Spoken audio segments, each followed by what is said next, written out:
السلام علیکم ورحمۃ اللہ وبرکاتہ۔ الحمد للہ رب العالمین والصلاة والسلام علی رسولہ الکریم، اما بعد فاعوذ باللہ من الشیطان الرجیم، بسم اللہ الرحمن الرحیم۔ رب اشرح لی صدری ویسر لی امری واحلل عقدۃ من لسانی یفقہوا قولی۔ پیارے سامعین، درس قرآن کے اس پروگرام میں آپ کا استقبال ہے۔ آپ کا بھائی آفاق احمد سنابلی۔ پیارے سامعین، درس توحید کے اس پروگرام میں ہماری گفتگو چل رہی ہے کہ علماء کرام نے توحید کو کل 3 قسموں میں تقسیم کیا ہے: توحید ربوبیت، توحید الوہیت، توحید اسماء و صفات۔ 3 سے زائد اگر کوئی شخص کوئی اور قسم بیان کرتا ہے تو وہ تقسیم 3 سے زائد والی تقسیم بدعت ہے۔ جیسا کہ کچھ لوگ کہتے ہیں توحید کی ایک اور قسم ہے جسے توحید الحاکمیہ کہا جاتا ہے، یہ 4تھی قسم بدعت ہے۔ یہ علماء کرام سے ثابت یا پھر کتاب و سنت سے ثابت نہیں ہے۔ پیارے سامعین، توحید ربوبیت، توحید الوہیت، توحید اسماء و صفات پر ہماری گفتگو ہو چکی ہے، لیکن توحید اسماء و صفات سے متعلق 2 قرآن کریم کی آیات پچھلی گفتگو میں نہیں آ سکی تھیں، جن کا تذکرہ آج میں خصوصی طور پر آپ کے سامنے کرنا چاہتا ہوں۔ میں نے ذکر کیا تھا کہ توحید اسماء و صفات یعنی اللہ رب العالمین کے جو اسماء و صفات قرآن اور احادیث مبارکہ کے اندر بیان کیے گئے ہیں، ان اسماء و صفات پر ہمیں بغیر تکییف کے، بغیر تمثیل کے، بغیر تعطیل کے اور بغیر تحریف کے ایمان لانا ہے۔ میں نے اپنے پچھلے بیان میں تکییف، تحریف، تعطیل، تمثیل پر کسی حد تک گفتگو کرنے کی کوشش کی تھی، جس سے ان 4 کا معنی کسی حد تک واضح ہو گیا ہوگا۔ پیارے سامعین، یہ جو باتیں میں نے ذکر کی ہیں کہ بغیر تکییف کے، تمثیل کے، تعطیل کے اور تحریف کے اسماء و صفات پر ایمان لانا ہے، یہ 4 چیزیں قرآن کریم سے ثابت ہیں۔ جیسا کہ اللہ رب العالمین ارشاد فرماتا ہے، بسم اللہ الرحمن الرحیم، لیس کمثلہ شیء وہو السمیع البصیر،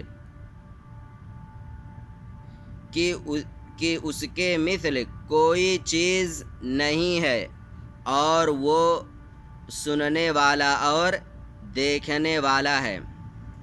پیارے سامعین، لیس کمثلہ شیء، اس کے مثل کوئی چیز نہیں ہے۔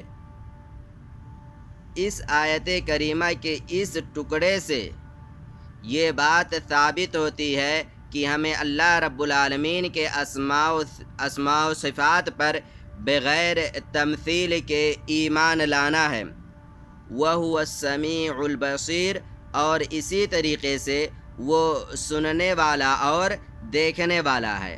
آیت کے اس ٹکڑے سے یہ بات ثابت ہوتی ہے کہ ہمیں اللہ رب العالمین کے اسماء و صفات پر بغیر تعطیل کے اور بغیر تحریف کے ایمان لانا ہے۔ اسی طریقے سے قرآن کریم کی ایک اور آیت ہے جس کے اندر اللہ رب العالمین ارشاد فرماتا ہے، وَلَا يُحِيطُونَ بِهِ عِلْمًا، کہ اس کے علم کا کوئی بھی چیز احاطہ نہیں کر سکتی ہے۔ تو اس ٹکڑے سے، اس آیت سے یہ بات ثابت ہوتی ہے کہ ہمیں اللہ رب العالمین کے اسماء و صفات پر بغیر تکییف کے ایمان لانا ہے۔ تو خلاصہ کلام یہ کہ اسماء و صفات کا باب عقیدہ توحید میں بڑی اہمیت کا باب ہے، اور اس باب کو یا اس قسم کو ایک مسلمان کو بڑے اچھے انداز میں سمجھنے کی کوشش کرنی چاہیے۔ اسی وجہ سے علماء کرام نے مستقل طور پر اسماء و صفات کے باب میں کتابیں لکھی ہیں، جن کتابوں کی طرف رجوع کر کے ہم اسماء و صفات کے باب کو اور اچھے انداز میں سمجھ سکتے ہیں۔ اسی طریقے سے اگر اسماء و صفات کے باب میں ہمارے یہاں خامیاں ہیں تو ہم اس کی اصلاح بھی کر سکتے ہیں۔ میں نے اپنے پہلے بیان میں پچھلی ویڈیو میں اسماء و صفات سے متعلق کچھ کتابوں کا نام ذکر کیا تھا، وہاں پر آپ سماعت فرما سکتے ہیں۔ اسی طریقے سے خصوصی طور پر میں نے ایک تحریر بھی لکھی تھی جس کے اندر اسماء و صفات کے باب میں لکھی گئی کتابوں کا نام میں نے ذکر کیا تھا، جسے آپ فیس بک پر دیکھ سکتے ہیں۔ تو یہی ہے کہ اسماء و صفات کو ہمیں اچھے انداز میں سمجھنے کی کوشش کرنی چاہیے، تاکہ اگر ہمارے یہاں کوئی خلل کمی ہو تو ہم اس کی اصلاح کر سکیں۔ اللہ رب العالمین سے دعا ہے کہ وہ ہمیں عقیدہ توحید کو اچھے انداز میں سمجھنے کی توفیق دے، آمین۔ اور اسی طریقے سے توحید کے جو تقاضے ہیں ان پر ہمیں پورا کھرا بھی اترنے کی توفیق دے، آمین۔ السلام علیکم ورحمۃ اللہ وبرکاتہ۔